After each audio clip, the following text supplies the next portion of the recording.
পাথর পুজো অনর্থক, বরং ব্যক্তি আরাধনায় শ্রেয়। পাথরকে পুজো করে কি হবে? পাথরকে পুজো করে তো কিছু পাওয়া যাবে না, তার থেকে ভালো কোনো ব্যক্তিকে পুজো করাই ভালো। না না, কথাটা আমি বলিনি, বলছেন উত্তরপ্রদেশের বিজেপি নেতা শ্যামা প্রকাশ, কোট আনকোট বললাম আমি। তিনি বলেছেন যে পাথরকে পুজো করার দরকার নেই, ব্যক্তিকে পুজো করো। তাহলে কোন ব্যক্তিকে পুজো করার কথা বলছেন তিনি? তিনি বলছেন যোগীজি ও মোদিজিকে পুজো করো। যোগীজি ও মোদিজিকে পুজো করলে সব কিছুই পাবেন, আর পাথরকে পুজো করলে কিছুই পাবেন না। শুনুন একবার।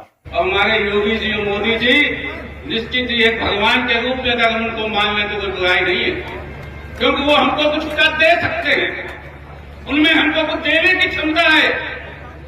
पत्थरों के आगे गिड़गिड़ाओगे वो आपको कुछ देने वाले। শুনলেন আপনারা, আমি স্ক্রিনেও দিয়ে দিয়েছি। এটা সংবাদ প্রতিদিন থেকে গৃহীত হয়েছে, আমি আমার নিজের কোনো বানানো কথা বলছি না। তো এবার আপনারা ভাবুন, আপনারা শুধু ভাবুন, আমি এর আগের ভিডিওতে অনেকবার বলেছি যে বিজেপি, যোগী মোদি, অমিত এরা কারোর বন্ধু নয়, এরা বাঙালির শত্রু। না হিন্দুর বন্ধু, না মুসলিমের বন্ধু, এরা বাঙালির শত্রু। না হলে কোনো বিজেপির নেতার মুখে এই রকম কথা হয়? নিজের ধর্ম পাথরকে পুজো না করে পুজো করো যোগী ও মোদিকে। এটাই হচ্ছে বিজেপির আসল রূপ, আসল চরিত্র।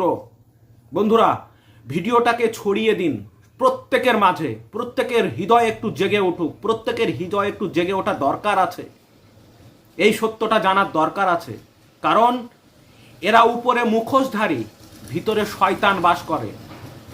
উপরে ভালো ভালো কথা আর ভিতরে থাকে শয়তান। এই ধরনের শয়তান উত্তরপ্রদেশের বিজেপি নেতা শ্যামা প্রকাশ। শুধু একটা উদাহরণ দিলাম, এরকম বহু উদাহরণ আছে।